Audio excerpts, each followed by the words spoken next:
Hello बच्चों, मैं ओम जी पढ़ रहे हैं लॉज ऑफ मोशन। बच्चों, लॉज ऑफ मोशन में आज हम पढ़ने वाले हैं free body diagram.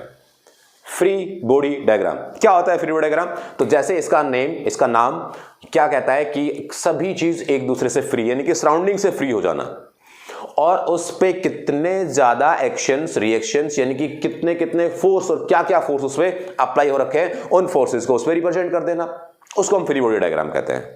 Free body diagram क्या होता है? सबसे पहले तो सभी सराउंडिंग से अलग हो जाना, और दूसरा उस पर लगने वाले फोर्स को वहां पर रिप्रेजेंट कर देना। कौन कौन से फोर्स लग सकते हैं? लाइक उस पर वेट लग सकता है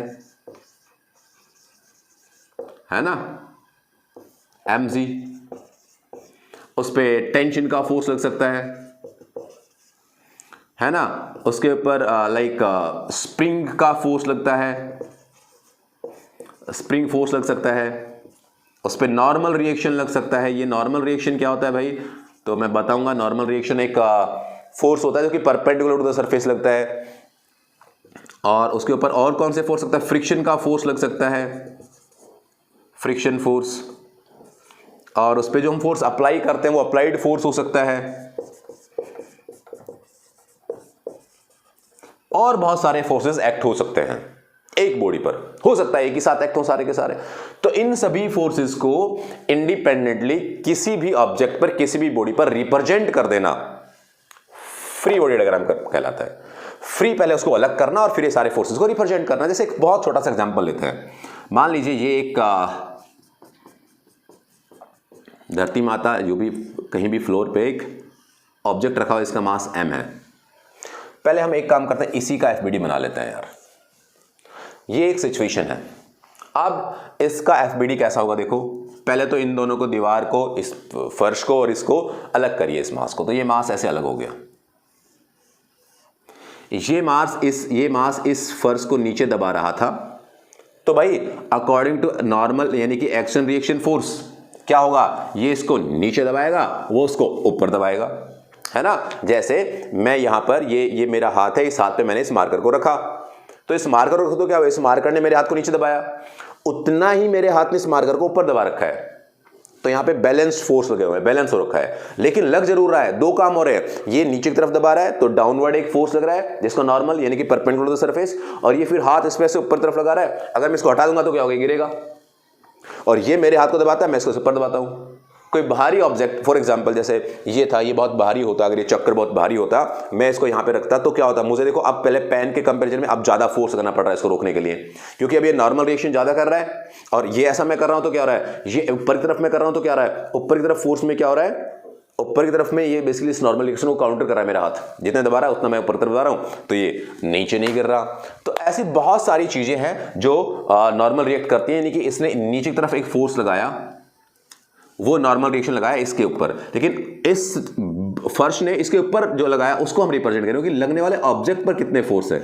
ऑब्जेक्ट किसी पे लगा रहा है, उसको नहीं। इस बॉडी के केवल उन फोर्सेस के बारे में बात करेंगे जो ये बॉडी कर रही है। ये इस पे ऊपर तरफ लगा फोर्स, जो इस बॉडी पे फोर्स लग रही है, और इस m की वजह से क्या हुआ? एक डाउनवर्ड फोर्स लगा, mg।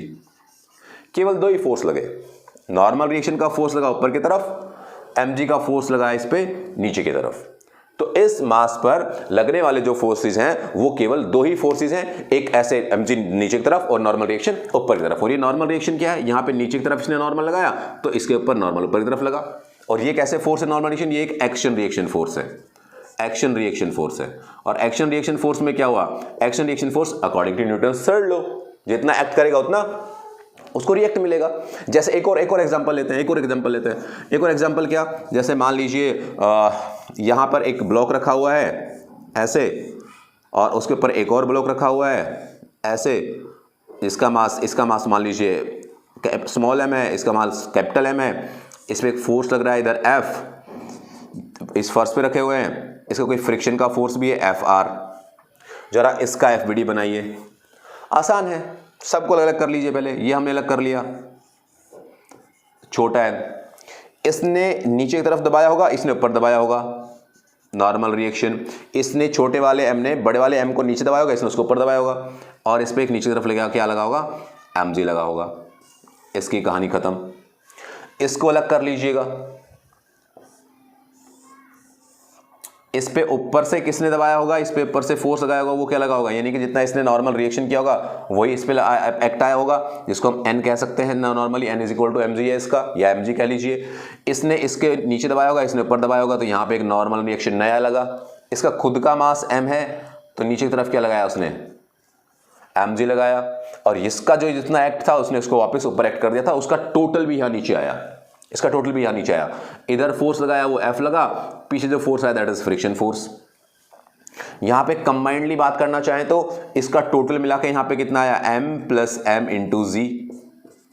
इन सब का इस पे क्या आया, नॉर्मल रिएक्शन n। यहां पे क्या आया, फोर्स f, पीछे क्या आया, फ्रिक्शन का फोर्स।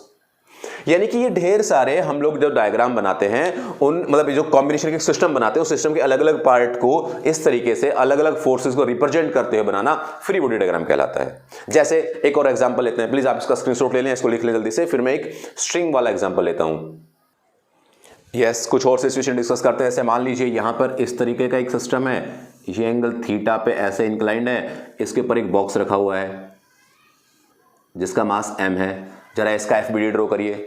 भाई इसका एफबीडी भी ड्रॉ करते हैं, तो पहले क्या करो, इसको सिस्टम से बाहर, ये नीचे की तरफ चल रहा है, फॉर एग्जांपल फोर्स लगा हुआ है इस पे नीचे की तरफ, तो इसको बाहर ले आइए।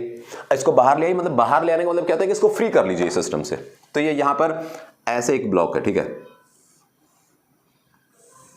जिसका मास m है। डाउनवर्ड क्या एक्ट हो रहा है, ये तो mg होगा डाउनवर्ड तो एक्ट। ये यहां पर अगर ये एंगल थीटा है तो यहां पर बनने वाला जो बेसिकली देखो कैसे करते हैं हम लोग, ये इधर मैंने लाइन ड्रॉ की, तो यहां से ये मैंने लाइन ड्रॉ की, तो यहां से ये जो एंगल बना, ये वाला पार्ट, यहां से ये वाला पार्ट, यानी कि क्या, इसके परपेंडिकुलर और ये जो इसके परपेंडिकुलर है। फिर से यहां पर ये ऐसे इधर और ये ऐसे इधर, इसमें से कौन सा एंगल थीटा है, किस एंगल को हम लोग थीटा कहेंगे। तो ये देख लीजिएगा, इसको कौन काट रहा है, ये परपेंडिकुलर, इसको कौन काट रहा है, ये परपेंडिकुलर, तो दोनों परपेंडिकुलर दूसरे कट कर रहे हैं, उनके बीच का एंगल थीटा होगा। तो ये एंगल क्या हो गया, दैट एंगल इज थीटा। ये थीटा है तो mg का ये कौन सा कंपोनेंट, mg cos थीटा, और ये कौन हुआ, that is mg sin theta. यहां पे एक फोर्स F ऑलरेडी एक्ट कर रहा है, तो F फोर्स, यहां से इसने क्या किया, नॉर्मल रिएक्ट किया, तो इसका एक नॉर्मल वापस भी आएगा इसके पास। फ्रिक्शन लग रहा होता तो यहां पे एक फ्रिक्शन वापस भी लगाते हैं हम लोग। तो ये पूरा इसका क्या है, बेसिकली ये इसका फ्री बॉडी डायग्राम, यानी कि इसमें मैंने mg cos theta, mg sin theta, इन सभी को रिप्रेजेंट किया है, और उस सब के रिप्रेजेंटेशन से जो फोर्सेज आए हैं वो सभी फोर्सेज मैंने यहाँ पे बना दिए हैं कि ये mg बना, उसके कॉम्पोनेंट हुए, ये फ्रिक्शन है, फ्रिक्शन के, यानी कि जो भी फोर्स एक्ट होगा भाई उस फोर्स का हम सब के सब बेसिकली जो उसके कॉम्पोनेंट्स हैं या जो उसके डायरेक्शंस हैं उनको रिप्रेजेंट कर देते हैं, उसको हम एफबीडी कहते हैं, राइट। तो ये पूरा एफबीडी का कॉन्सेप्ट मैंने आपको समझाया है। अब एक और स्ट्रिंग वाला एग्जांपल ले लेते हैं, मैं इसे हटा रहा हूं और एक स्ट्रिंग का एग्जांपल सॉल्व करते हैं।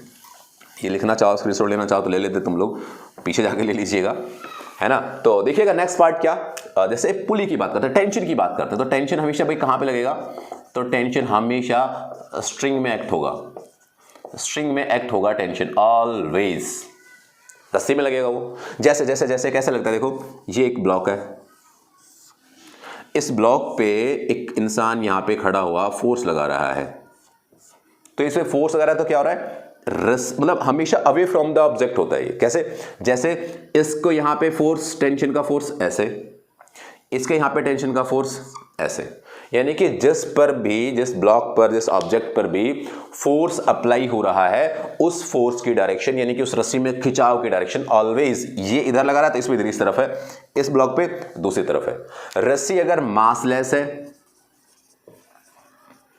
तो ये दोनों टेंशन की वैल्यू सेम होगी, यानी कि टेंशन रस्सी में सेम रहेगा अगर रस्सी मासलेस है तो। मासलेस नहीं है तो भाई गड़बड़ है, तो फिर वो वेरिएबल रहेगा, ऑलराइट। और हमेशा रस्सी में जो टेंशन है उसको खींच के रखेगा, वो उसको एकदम से तनाव उसमें बना रहेगा, ऑलवेज अवे फ्रॉम लगेगा। अवे फ्रॉम का मतलब क्या, जिधर आप एक्ट कर रहे हैं उसके अपोजिट डायरेक्शन में टेंशन आएगा। तो ये हमने बात की टेंशन वाली।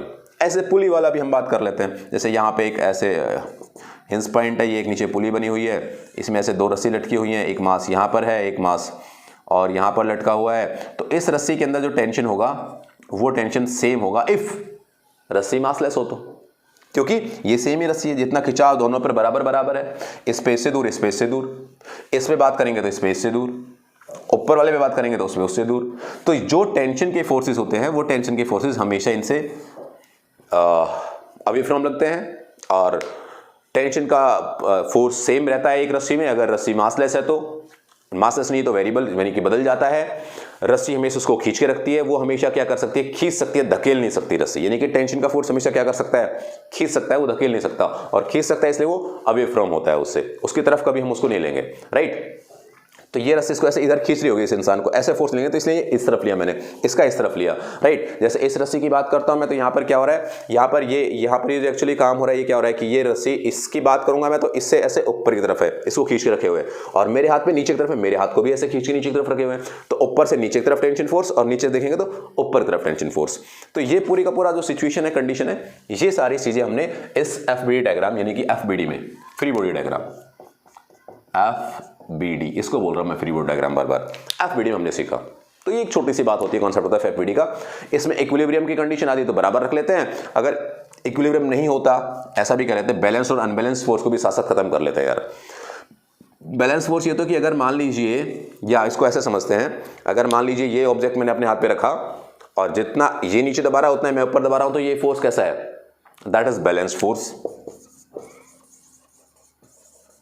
ये बैलेंस फोर्स है, पूरा बैलेंस हो रखा है पार्ट। और अगर मान लीजिए मैं एक दूसरा ऑब्जेक्ट लेता हूं और उस दूसरे ऑब्जेक्ट को यहां अपने हाथ पे रखता हूं और वो भारी है, तो उसने मेरे हाथ को ऐसे नीचे दबा दिया, तो इसका मतलब कौन बड़ा हुआ, mg बड़ा हुआ। क्या मैं एक्ट कर रहा था, हाँ मैं एक्ट कर रहा था, जितना वो मुझे दबा रहा था उतना तो मैं उसको वापस धकेल भी रहा था, लेकिन वो उससे भी ज्यादा लगा रहा है, यानी कि मेरी जो औकात है, जितना मैं उसको ऊपर लगा सकता था वो लगा रहा था, लेकिन फिर भी वो ज्यादा था। तो वो ज्यादा था, उसने क्या किया, मुझे नीचे दबा दिए। अगर मैं चाहता होता तो मैं उसको ऊपर दबा देता। वो क्या करता, mg से मुझे नीचे दबाता, लेकिन मैं क्या करता, मैं उसको ऊपर ऊपर ऊपर ले जा रहा हूं। तो ये mg से नीचे दबा रहा है क्या, हाँ, तो उतना mg जितना तो मैं लगा ही रहा हूं, प्लस भी कुछ मैं लगा रहा हूं, तभी क्या हो रहा है, वो ऊपर की तरफ जा रहा है। तो उसमें एक नेट एक्सेलरेशन आ जाता है। तो वो पूरी की पूरी कहानी हम लोग, उसको हम कहते हैं अनबैलेंस फोर्स। वो अनबैलेंस फोर्स होता है।